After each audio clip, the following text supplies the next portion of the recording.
Welcome to Tribal Economic Development, a podcast highlighting best practices for creating, implementing, and sustaining plans that lead to success in Indian country. We are Waséyabek, an economic development firm dedicated to creating a sustainable path forward for the Nottawasepi Huron Band of the Potawatomi. In our first 7 years of operation, we've grown from 0 revenue and 3 employees to more than $150 million in revenue and a team of more than 650. Along the way, we've learned many valuable lessons. Here, we'll share those lessons with you. And now, our hosts, Deirdre Mitchell, Waséyabek President and CEO, and Erica Weiss, Assistant General Counsel. Bonjour and welcome back to another episode of Tribal Economic Development. I am one of your hosts, Erica Weiss, here with Deirdre Mitchell. Hey, Deirdre. Hello, Erica. How are you? I'm really good. It's great to be here today and have our guests. Absolutely. And we have a couple of them today. Who do we have with us? Well, Eric Henson is back, and he is a citizen of the Chickasaw Nation, a friend of mine that we've developed a professional friendship over the last few years. He's an adjunct professor at Harvard, and then director of the Itapila Program for Nation Building and Outreach, and then also a longtime research fellow and affiliate with the Harvard Project. So great to have you back, Eric. So happy to be here. Thanks for having me back. I'm lucky to be joined today by Justin Lowe, a student from my class this past semester, Native Hawaiian, recent Kennedy School grad, captain in the U.S. Army, all-around great guy. Thanks so much for coming out, Justin. Yeah, welcome, Justin. Yeah, aloha pumehana kako, everyone. Thank you for having me. It's been a really exciting journey getting here, hearing the conversations that have already happened, and I'm appreciative to be part of this one. Well, we very much appreciate you coming today, and that's quite the resume that you have. So tell us, how did you end up Hawaiian Native? How did you end up in Cambridge with Eric? Born and raised back home in Oahu, Hawaii, claiming Nu'uanu. Did all my schooling there, graduated from college, and then decided to join the U.S. Army. Right out of college, commissioned, and ended up all over the world. Quite honestly, the past 10 years have been a ride, taking me to a lot of places that I never really expected. And then I had a very unique opportunity in my professional career to have a fully sponsored degree at the Kennedy School. So it's the mid-career Master of Public Administration. It's a 1-year program. And that's intended to both broaden my professional career and kind of allow me a little bit of intellectual freedom to grow as an individual. So I was fortunate enough to kind of see all the offerings that the Kennedy School had and realize that there's this really unique part of the Kennedy School, and that's the Nation Building Series 1 and 2. So I got to do Nation Building 1 in the J term, the January term. It's only a week long, and I realized that was not enough time to kind of have the conversations I wanted to have and make the connections between my own upbringing as Kanaka Hawaii, Native Hawaiian, and all of these incredible communities that are doing all of this really great work and kind of their trials and success over time that can be applicable to my people and community.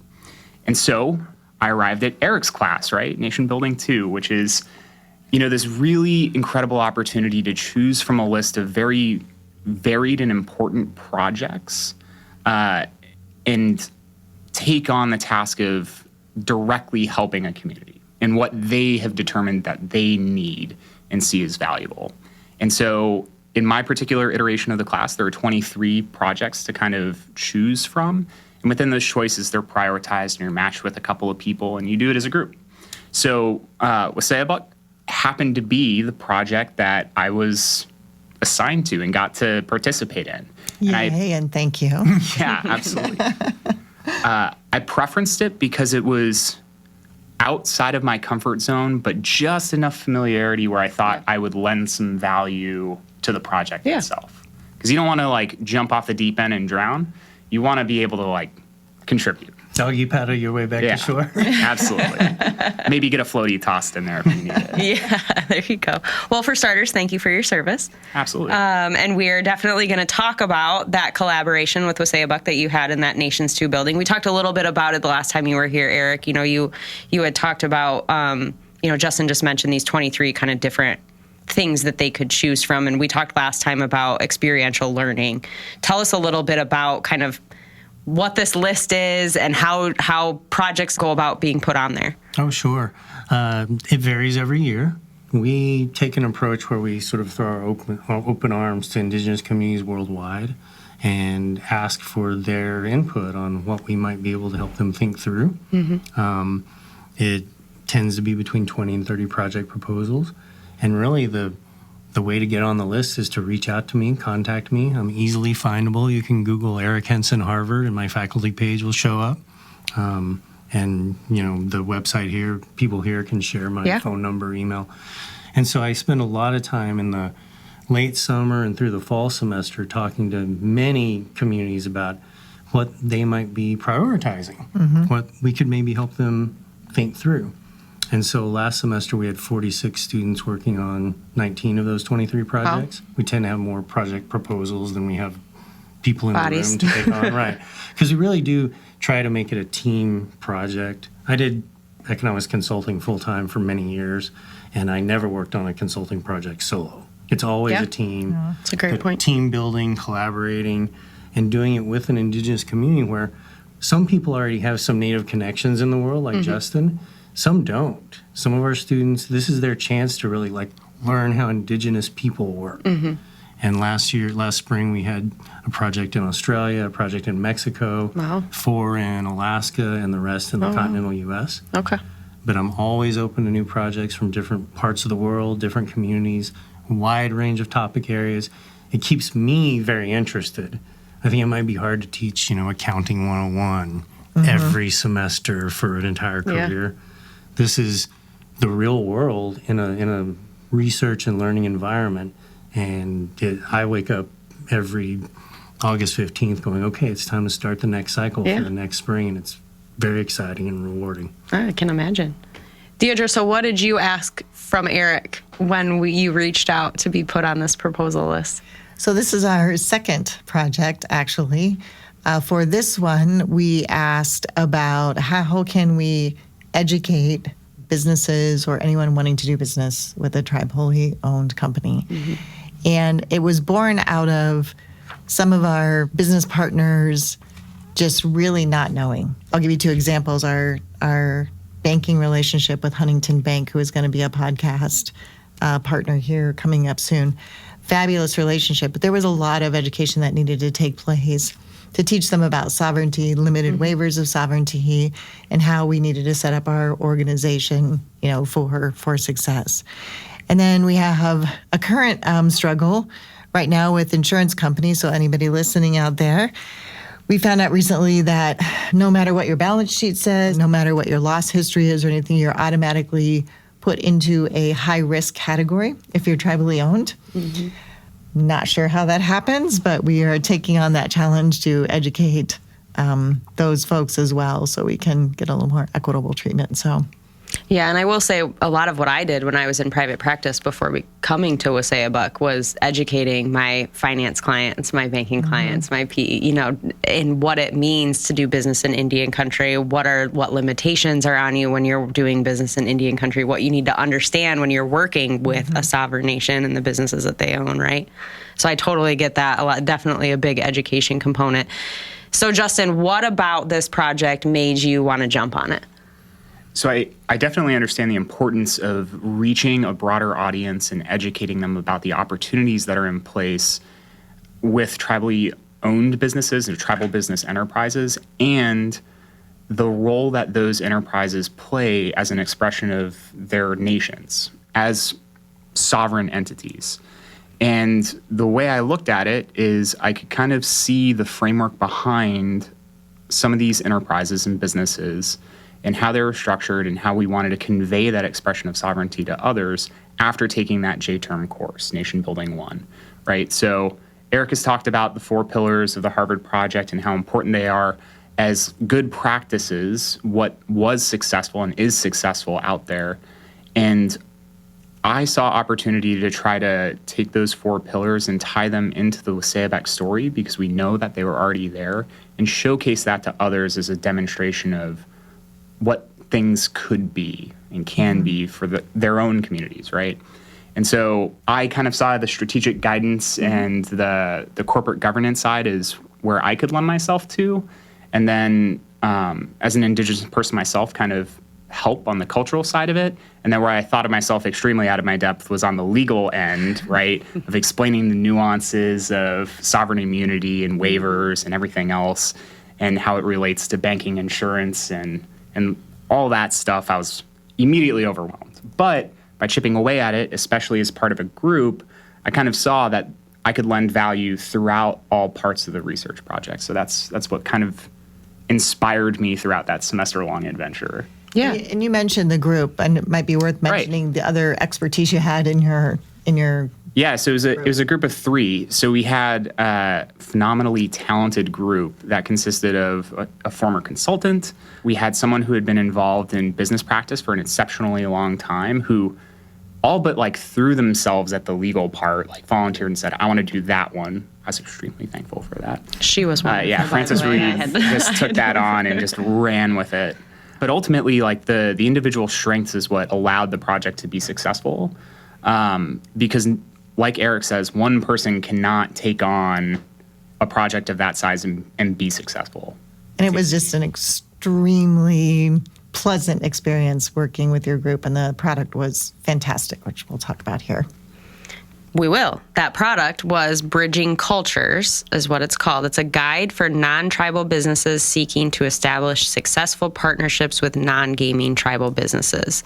And Justin, you touched on it a little bit. You kind of focused on those 3 areas, right? Corporate governance, culture and values, and tribal sovereignty and law. Right. So what did you do? I know you already touched on kind of you did the corporate governance and the cultural aspect. What exactly did you do to put this guide together? Like, what steps did you guys take to put this together? So I think first we try to develop the idea of how we would structure the paper, right? So the ask is huge. How do we tell people about tribal businesses across the entire United States, all of which are in varied industries, practices, and prioritize different things, and explain the nuances therein? That's a huge ask. So what we instead tried to do in our approach to the project was create a guide where any other businesses could kind of take it and insert their own sort of language, perspectives, and the way they do things to make it applicable to them. So we have these 3 categories: strategic frameworks, corporate governance, culture, and then tribal sovereignty, with the idea that we set a broad funnel explaining what those things are, and then the Waséyabek story within it, right? And you guys made it very easy for us to write the Waséyabek story within those 3 sections, like, honestly. What the hope would be is that any other tribal business entity could look at that and say, we have our own story to tell. So where it was applicable to Waséyabek here, we can insert our own story and still have the explanation of why strategic governance is a good thing and how it should be done, but here's how we do it. And then culture and how that kind of plays into the role of business, but here's how we do it. Here's the definition of tribal sovereignty. Here's how we express it. So the idea of it being a guide is ultimately the approach and direction we took, rather than trying to be an encyclopedia of all the myriad ways it manifests. So I think, severely undersold Justin and his background. So Justin, if you didn't catch it, is a U.S. Army captain. But his role is as a strategist. So this really fit right within your wheelhouse from a strategic and corporate governance standpoint, right? How did you use your background being with the Army and being a strategist in your work on this guide? And I will preface all of this with saying, because of his role in the Army, everything that he says are his opinions only and not the opinions of the U.S. Army. Thank you for that. You're welcome. Yeah, so I get to do a lot in my official capacity at work. My previous role before I was at the Kennedy School, I worked for the Army headquarters that dealt with all things in Africa, and a lot of different interests that kind of are there, whether those are United States interests or our host partner. And one of the things you always have to look at is how you make interests align. How do you communicate with each other? How do you build a long-term plan that's sustainable, both in terms of resources and people who frequently will rotate out or undulate or may just change randomly one day, right? And you need to be able to have reassurances on both sides to make the relationship constructive and enduring. Sounds a lot like working in Indian country. Exactly. And so that, like, this project and my strengths in the Army and what I tried to lend to it was that exact idea of how do you communicate with people? How do you make sure you have the right stakeholders? How do you explain the things that you're doing in a way that are relatable and not super crazy to the recipient on the other end? And while there's no one-size-fits-all solution, I think when you do sit down and talk to people about why you're doing the things that you do and what your priorities are, they're going to be receptive. They're going to listen, and it's not so crazy in the end, right? But that initial approach can oftentimes be the most difficult part of it, right? So this idea of the guide is one of those things to try to get you over the initial barrier of what should I ask? How should I engage? What language should I use? What should I be even thinking about? Because you don't know what you don't know if you've never been in that space before. So it offers the general framework of the Harvard Project and then makes it a little more specific to business and then tries to explain in very common language why someone might think a little differently than a traditional corporate model. And I love that it's in writing in a report because it's a little less intimidating if you don't know and you're trying to educate yourself to say, okay, I'm going to read this paper and start there rather than going and starting to ask questions because you don't know if you're going to offend somebody or ask the wrong question. Or so I love that the report's put together.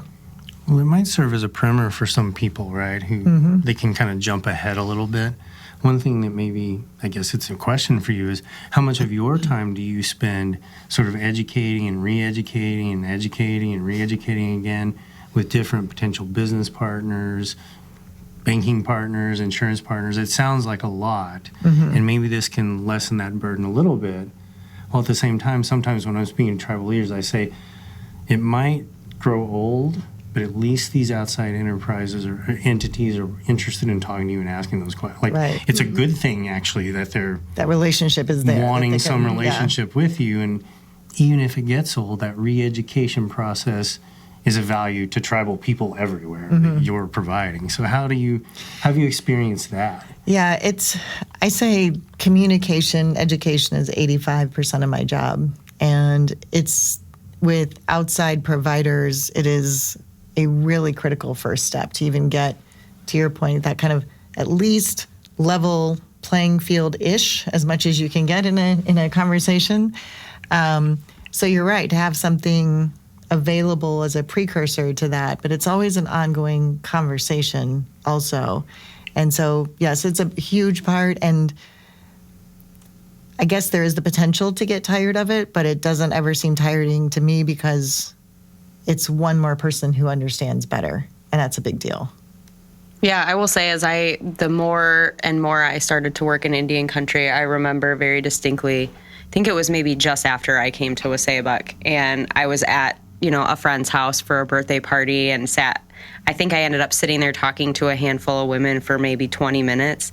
And by the end of it, one of them was like, I didn't even realize we had a bunch of Native people in Grand Rapids. Like, you're telling me tribes are doing all of these things? So even just having the conversations and having people excited, to your point, Eric, about they value the relationship enough to want to understand and want to have those conversations, that I think a guide like this is really great to have out there, certainly.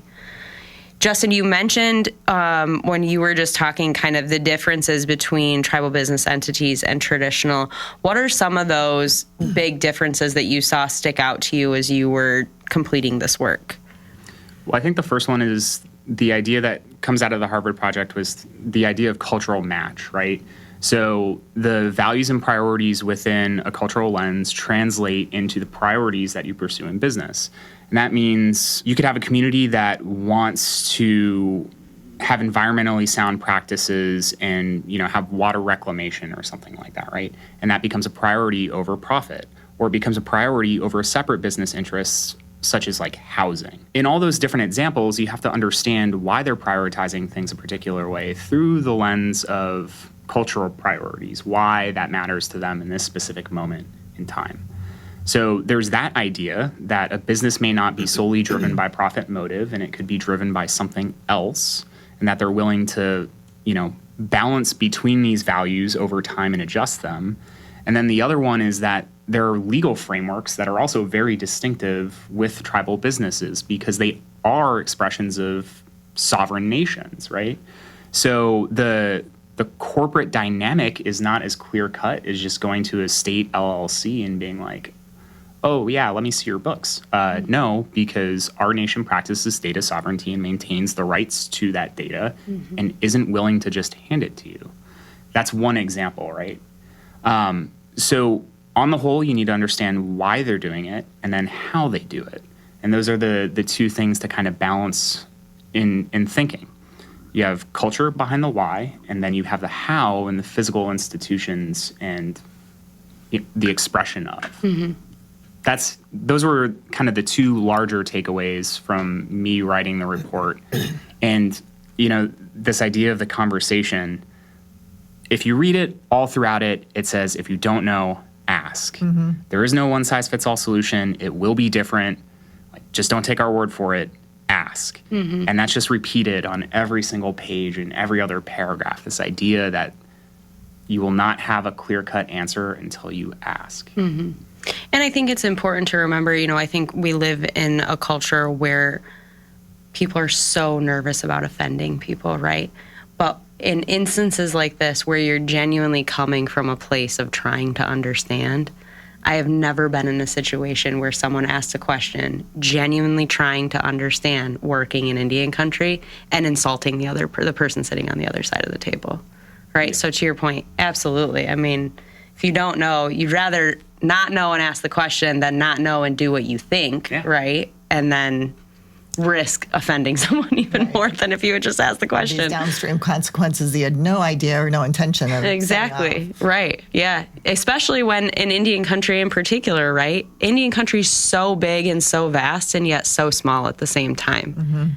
Well, and it's got to be meaningful and helpful for future business endeavors to share your successes broadly. Right. And you mentioned to me once about sort of these non-monetary, non-tangible, nearly effects that individual people have when there's success in their community. And I think one of the components of this idea of sovereignty is a pillar of the Harvard Project, is the idea of pride, right?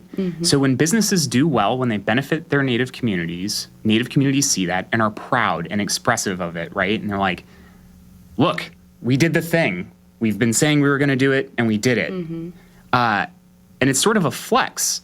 And when people are proud, they want to have a more active role in the decision-making in their communities. They want to tell other people about it, and that word spreads.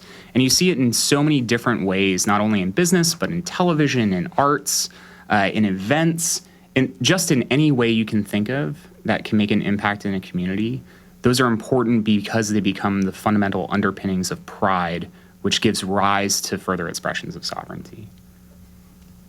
I think that's very well said. Yeah, I don't know that I could say anything to add to that at all. It was super funny. So we had dinner the other night, and this idea of asking an Indigenous person about their culture and what they do, or their business and where they work. If Eric were to ask me about Hawaii any day of the week, he knows he's not going to hear the end of it. We'll spend the next hour talking about it until he tells me to stop. It's just one of those things. Yeah. But it's similar when you find another person who's passionate about their people and where they're from and what they do or where they work, right? It's important. And I think those conversations and, like you said, generating that pride, that's so important too for the younger people coming up, because they're the future leaders of the tribe. They're the future decision makers. So to the point that we can evoke those feelings through these conversations, we're starting to get somewhere. Well, and part of the big point of all of this is to build the kind of community in which your young people want to invest their futures, raise their children, practice their professions. We need to combat brain drain, where the best and brightest are always leaving for the bigger cities or the better job prospects. And particularly in less populated places, enterprise success and government success, those provide just this bulwark of professional opportunities that in many places on reservation lands, Indian country, just didn't exist for so long. Justin, so we talked about, okay, so there are three kind of major areas. You said the corporate governance, culture and values, tribal sovereignty, and law. So corporate governance, talk to us a little bit about what the guide says from a corporate governance standpoint about working with. Yeah, I'm going to use business Waséyabek entities. as the example. Please which do. is in the guide, right? So strategic vision, you have to have a plan for what you want to do and the priorities therein.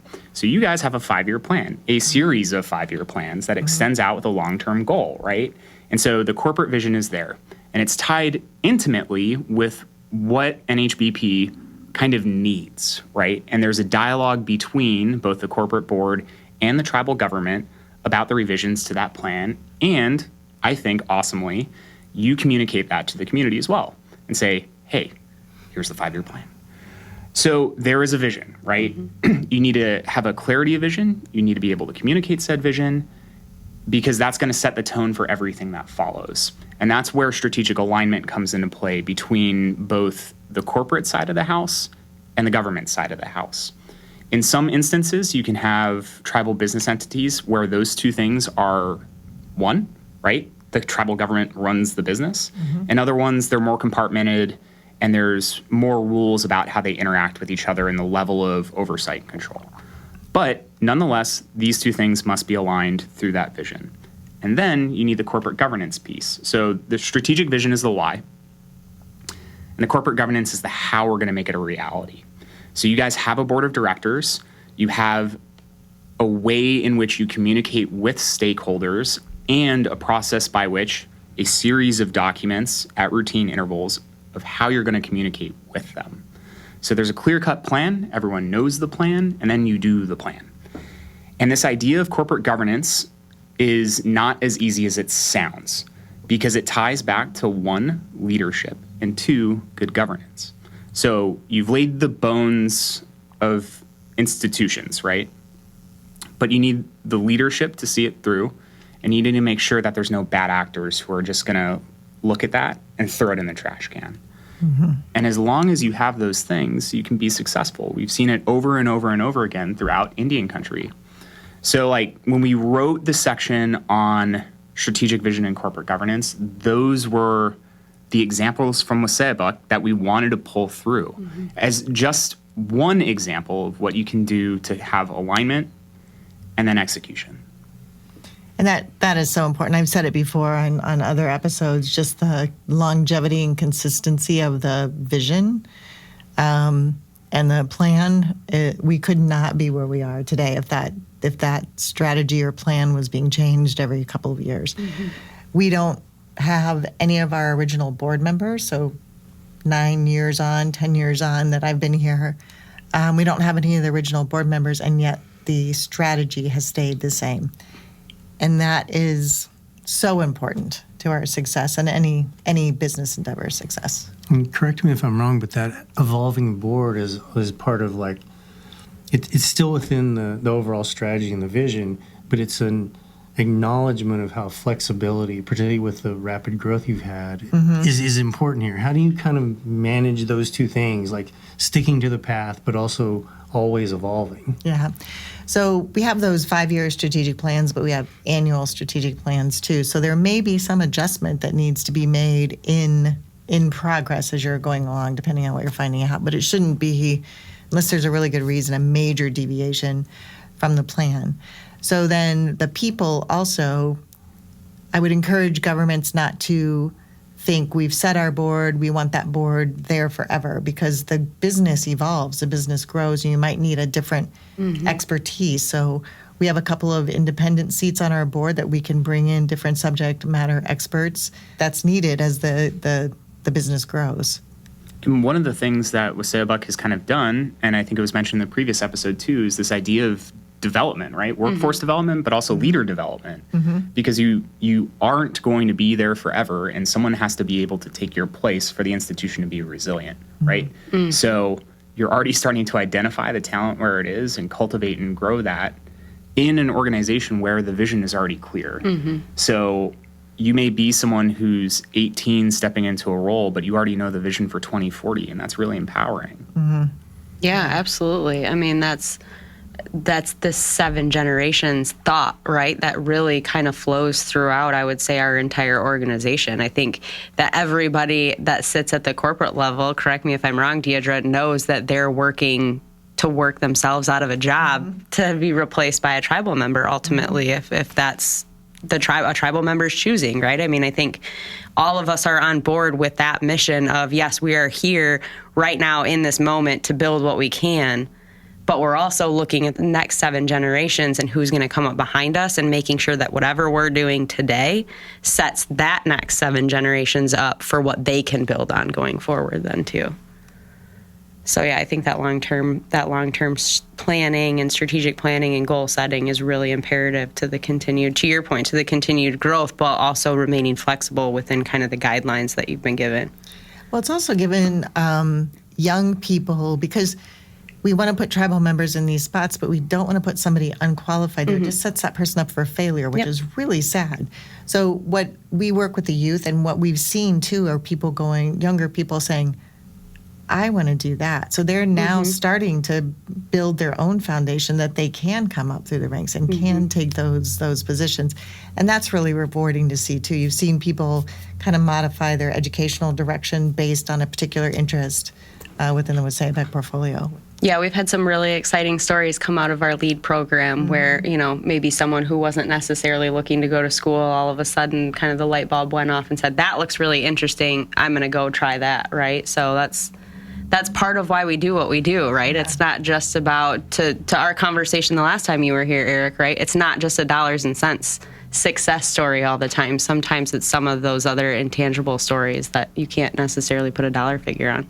Yeah, and if any of those students want to talk to me or Justin or others that I can put them in touch with about pursuing higher education at Harvard, please. That is absolutely on the table. Absolutely. We'll throw it in the summary for the episode so anyone listening can contact you and reach out. And even tribes too, because like we talked about these proposals, like Waséyabek this last time, you pretty much take on whatever someone's sending you and you've got enough students to do, right?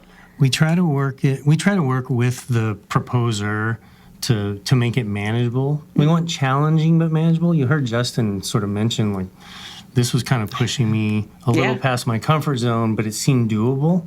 That's ideal. Some proposals maybe are drafted in a first pass, maybe too much legal analysis. Like, we're not really providing legal advice. Right. But we can certainly talk about, like, there's a very unique situation in Indian law with the primacy of the federal government and the history, and there's plenty of stuff that we can take on that touches with the legal situation in which tribes operate, but it's not purely legal advice. Yeah. We get some proposals that are a little bit, hey, we're thinking about this kind of business. Would you help us run a pro form? Is it going to be profitable? And that's not exactly in the wheelhouse of the Kennedy School where the class is housed. It's open university-wide, and we have students from all different parts of the university. So what I say to people is, if you think you want to work with us, there's no topic that is off limits to start to talk to me about and develop a proposal. Sometimes they're a little bigger than what can be done in a semester. There's a policy analysis exercise. It's a year-long we can talk about. Some of our projects are repeat projects. We've worked with one of the Pueblos in particular 10 or 11 or 12 times to continue to help them build out their education department in a way that reflects their community and the cultural norms they want their children to learn. So there's a lot of flexibility in this, and mostly it just boils down to working with me and making it sound exciting enough that students will pick it out of 20-something that are available every year. And I want to attest to the fact that the application process is easy. You make it easy having those conversations. It's not, 18 pages of forms and resolutions and all that. It's a conversation, and let's, focus on this thing we want to get done. That's awesome. So if anyone listening has a topic that they'd like, reach out to Eric, it sounds like, and he'll help you maybe put together the proposal or at least direct the idea of what you're trying to do. So and the class has been around a long time, so it's now often the case that someone says, well, I'm thinking about this. I can say, oh, we did something similar 4 or 5 years ago. Let's look at that together. And you don't even necessarily have to start from a blank sheet Yeah. paper, which is really helpful. Can add on to it. Kind of like this bridging cultures. I'm sure Absolutely. there are other areas that we could add on to it to help people navigate working in Indian country, huh? Yes, absolutely. And that's one of my hopes with this guide, right, is that it is something that others can take and make useful for themselves and their communities, that it doesn't remain isolated to just this instance, but rather kind of spreads and people see the utility in it. Yeah, definitely. Any other final takeaway thoughts on the study that you did? Yeah, so you guys asked me, a week or so ago to think through my concluding thoughts on what this project means. And it reminded me of this chapter that Nolan Goodyear Ka'upua had written in Kanaka Oiwi Methodologies. And the idea is that when it comes to projects like this, they're not something you just write and it's done. And she ties it back to like, Hawaiians would never just build an altar or establish an irrigated farm terrace, o ikalo, and just like leave it alone. They're enduring things that need to be upkept and kind of returned to on a continuing basis. And that's what research like this kind of represents. And if you are the researcher, you need to think through, what does this research mean for the people that it's, kind of supposed to benefit? What does it mean for my responsibilities going forward? What do I need to attend to it? And if I have any benefit from it, what do I then need to do to make that benefit more broader to the community that it's supposed to benefit? And then I think the last part of it is, how can I continue to nurture the relationships that I built during my research, right? So Eric has this great example where people can go back through him and cultivate, a very long-term sort of thing. And that's a really special kind of mindset to have, right? That research doesn't end when I publish. It's enduring. It's something that I now have a personal responsibility to. And when I walk away from this project, it's one of the things that I will have to take forward for the rest of my life and return to and see whether it's useful and engage with people on it and talk about it. Because otherwise, what was the point? And so it really is a deep sense of personal fulfillment and a responsibility to move forward with. Well, I know we certainly appreciate the collaboration and partnership, and definitely look forward to partnering with you continuing forward. Thanks. Yeah, I hope this is, just the next chapter in the Waséyabek and Harvard project collaboration. I mean, I hope to be there for a long time, and this is professionally rewarding to me on a level that I can hardly imagine, like not doing it next year and then the next year and then the next year. So as long as I've got the energy to read a dozen or more papers at the end of each spring semester, I hope this is just, part of our path together here. Yeah. And I think this is just a really great example of collaboration all around. So many times in Indian country you hear, we should do this together, we should do this together. And it just never quite gets over the hump of action. And so to have the students from all walks of life and professional backgrounds, and then just having a relationship with Harvard, really appreciated. And I think it's something that every tribe should take advantage of if they have a project that you want to look into with the class. Absolutely. All right, one final question, Eric. Did Justin pass? Oh, yes. No doubt. No doubt. I did not want to have to answer to the U.S. Army about his need to come back and repeat the class, although I think many students who do the mid-career program, which is 1 year, what they really find is that year goes by so quick. Yeah. It might seem like a long time to upend your life, but some of the other degree-seeking programs, maybe 2 years long or whatever, it really... It's just such a tiny drop in your overall professional development, your career, your life. And one of the best things about Harvard, frankly, is just the students. My own class, when I was a student there, professors were great, all of that, but just my classmates were an amazing group of people. And I'm sure Justin had the same experience. And if you're watching this podcast, you can see the kind of person you might get to share a year or two with in a really challenging and invigorating learning environment. Highly recommend it. And we've got a couple of fellowships now. There's a American Services Fellowship at the Kennedy School they just rolled out. 50 positions, free ride to study public policy for the 1-year mid-career. Okay. So if you've been out there like 7 to 10 years, and they're explicitly looking to recruit people like tribal leaders, former firefighters, sometimes individuals that don't think of graduate school at like a place like Harvard. Right. That's a really great commitment from the school to broaden and expand accessibility at that level.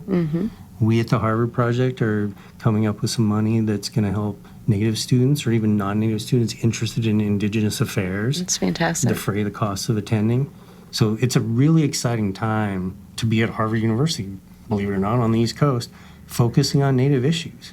Really, really worlds beyond how great it was when I was a student in the late 90s. And if you're a tribal citizen too, you have a Native American student organization. Yes. Also, that helps welcome and.